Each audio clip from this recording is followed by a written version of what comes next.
mereka yang menerima serangan fajar.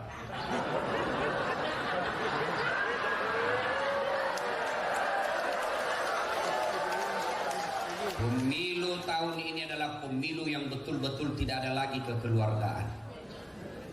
Pemilu tahun ini betul-betul tidak ada lagi yang namanya persaudaraan dan pertemanan. Semua diutung duit. Nah, tulis depan rumahnya, siap menerima serangan fajar.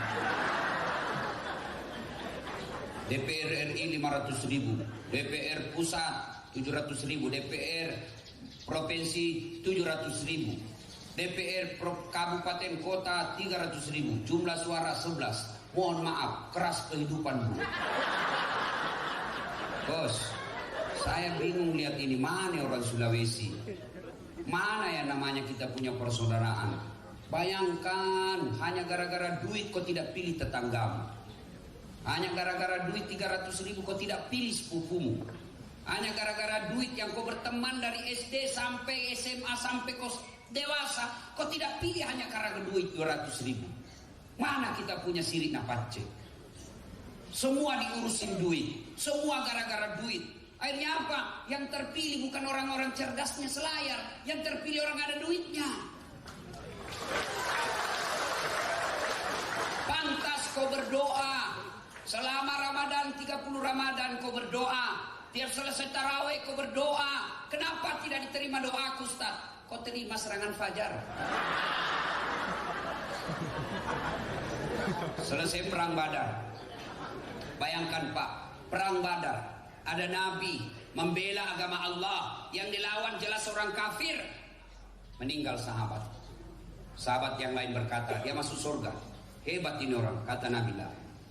Ahlul nar, dia penghuni neraka. Kenapa bisa ya Rasul? Dia berperang bersamamu, membela agama Allah, melawan orang-orang kafir. Kok bisa masuk neraka ya Rasul? Kata Nabi, periksa saya kantongnya. Periksa kantongnya. Ternyata setelah diperiksa kantongnya, ada barang baitil mal yang diambil secara tidak hak. Baru di kantongnya, belum dia makan. Bagaimana bapak-bapak yang ngambil APBD?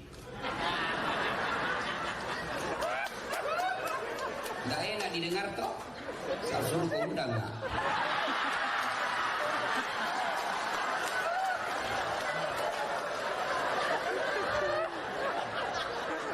Termasuk mereka yang jadi anggota dewan. Karena nyogok masyarakat. Demi Allah bos, seluruh ulama berpendapat mereka yang mendapat pekerjaan gara-gara nyogok, seluruh gaji-gajimu kau makan barang haram. Pantas kau jadi anggota dewan, hidupmu mewah, hidupmu mentereng, anakmu narkoba. Kenapa? Barang haram kau kasih makan anak istrimu. Termasuk kontraktor. Jadi tim sukses hanya karena mau dapat proyek. Begitu sudah menang bupati, itu kesinte. Dulu saya jual sawah itu, manalah penunjukan langsung. Ini semua yang rusak birokrasi. Menang dah cari proyek. Kalau menang yang kita bantu, apa yang kita harapkan? Mudah-mudahan yang menang itu bisa memperbaiki kampung kita, supaya anak kita bisa dapat kerja yang baik.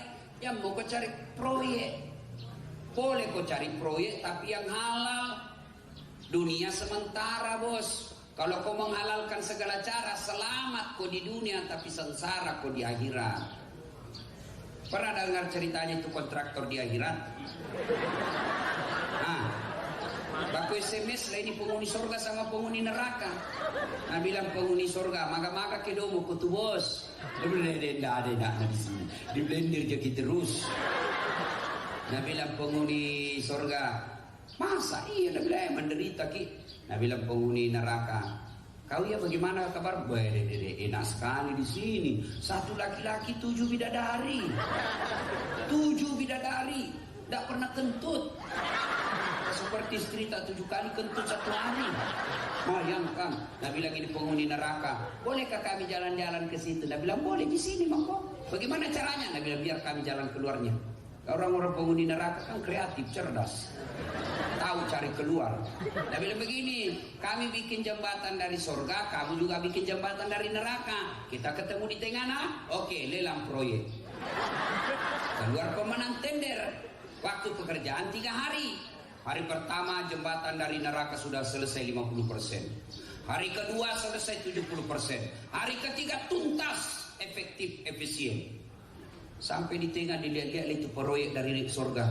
Nabi bilang penghuni neraka, woi, kenapa ini belum mulai proyekmu? Kami sudah sampai di sini sesuai perjanjian. Kenapa belum mulai proyekmu?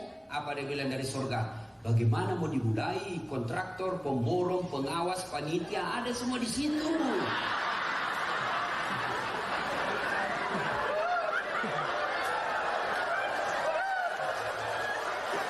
Di sini ada juga dong penghafal Quran.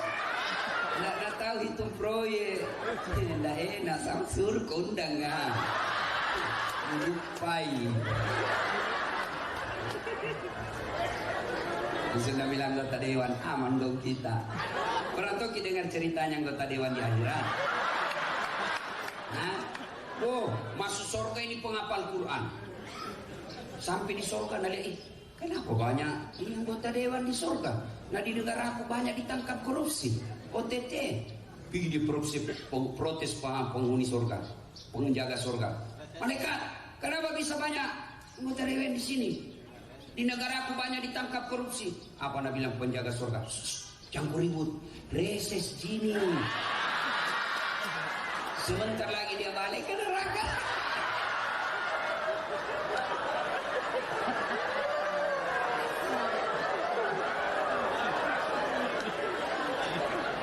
Itulah Pak, ini yang namanya sogok yang merusak bangsa kita. Ya, jadi pegawai kok nyogok, pegawai negeri nyogok, apa kok mau jadi pegawai sogok tak 300 juta. Nah sampai pensiun kok tidak bisa kok kasih kembali itu 300 juta. Apa hebatnya itu pegawai negeri? Mana ada pegawai negeri tidak ada utangnya di koperasi? Perisannya ada semua itu SK-nya di bank khusus. Bagaimana pegawai negeri? Nah, saya tahu saya begitu. Ayo, pegawai negeri, saya ini gajiku 9 koma. Tanggal 9 sudah koma. Kami nyogok-nyogok, Pak Bu, Pak warga-warga Selayar, perbaiki ini dengan jangan mau terlibat sogok. Anak tak mau jadi tentara, mau jadi polisi, mau pegawai, jangan sogok.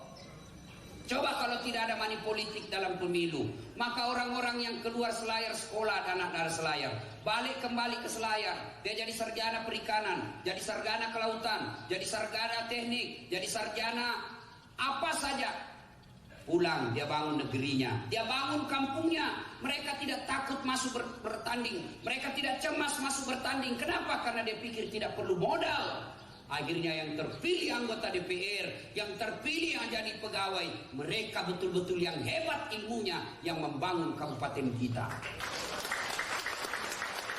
Mulai dari sendiri, jangan maki urusi orang lain, urusi semua anak tak. Coba kalau semua orang tua tidak mau menyogok ketika anaknya mau jadi pegawai, aman kita punya kampung. Masuklah pegawai yang cerdas-cerdas. Ini karena hanya kemampuan duit yang jadi pegawai yang dongo. Disuruh bikin surat, dana tahu. Sudah, siap Pak, siap. Mana? Belum pilih-pilih.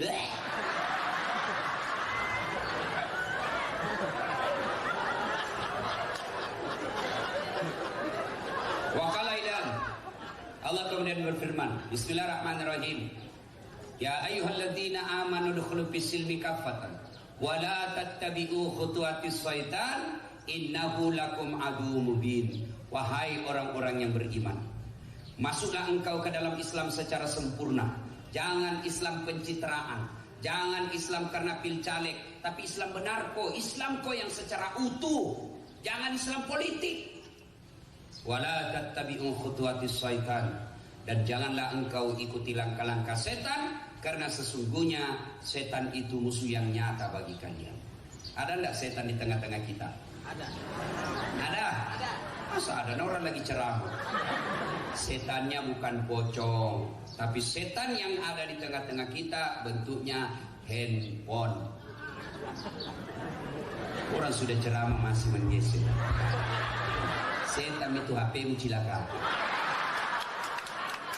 Simpan saya dulu itu HP.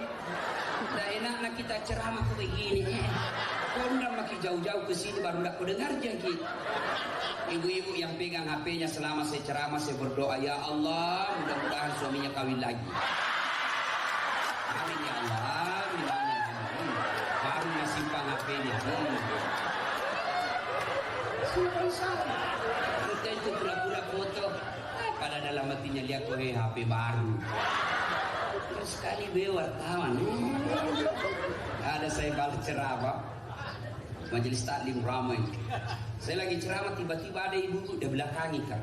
Dalam hatiku, gaya ada ini ibu. Barusan ada orang ceramah udah belakangi kak. Ternyata ngambil HP-nya, selfie. Baru udah tulis di Facebooknya, latar belakang das atlati. Saya udah jadikan background. Foto kajili-jili. Selesai ceramah kuliah, ibu kok kira pot bunga aku jadikan background.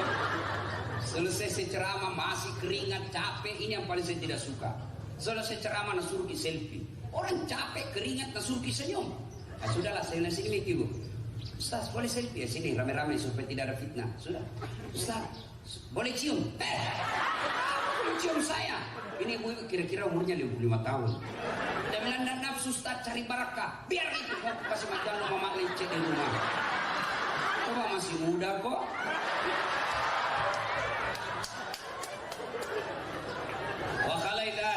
Simpan dulu HP ya, kita serius dengar ceramah. Wa qala idzan, Allah kemudian berfirman, bismillahirrahmanirrahim. Innallaha wa malaikatahu yusalluna 'alan nabi. Ya ayyuhalladzina amanu shallu 'alaihi wa sallimu taslima. Sesungguhnya Allah dan para malaikatnya bersalawat kepada Rasulullah Muhammad sallallahu alaihi wasallam. Maka wahai orang-orang yang beriman, bersalawatlah kalian kepada Rasulullah dengan sebaik-baik salawat. Mari kita salawat. Kita dengar-dengar dulu, kita dengar mana lebih kencang suaranya, ibu-ibu dengan bapak-bapak. Bapak diam, kita dengar dulu nih ibu-ibu. Kita dengar mana lebih kencang suaranya, ibu orang Selayar dengan bapak orang Selayar. Yuk, bapak diam, ibu-ibu dulu. Salatullah salamullah ala Rasulillah. Salatullah salamullah ala Yasin Habibillah. Masya Allah. Inilah tidak kencang, tidak keras. Ini nih yang disebut syahdu. Suara begini nih yang kasih nafsu laki-laki. Makanya adik-adik perempuan, ibu-ibu perempuan, kalau nak telepon ke kepala dinas tak jangan sahdu suara tak. Ditelepon ke, Assalamualaikum, Waalaikumsalam Pak. Ya ada tuh maka solang-solang. Di mana kok ini dek? Di rumah aja Pak. Ya kok kasih begitu suaramu bernafsu itu laki-laki dengar. Kalau nak telepon ke bupatimu, salam, Waalaikumsalam. Di mana kok dek? Di rumah aja Pak. 2 hari tidak ada telepon mau kok. Ibu diam ya. Sekarang kita dengar laki-laki. Ibu diam ya. Sekarang kan laki-laki. Jangan kasih malu laki-laki Pak. Ayo. Sholat. Apa lagi?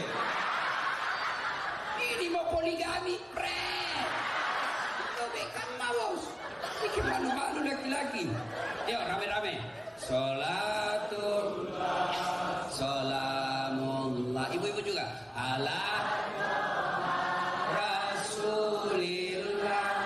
Sholatullah, salamullah.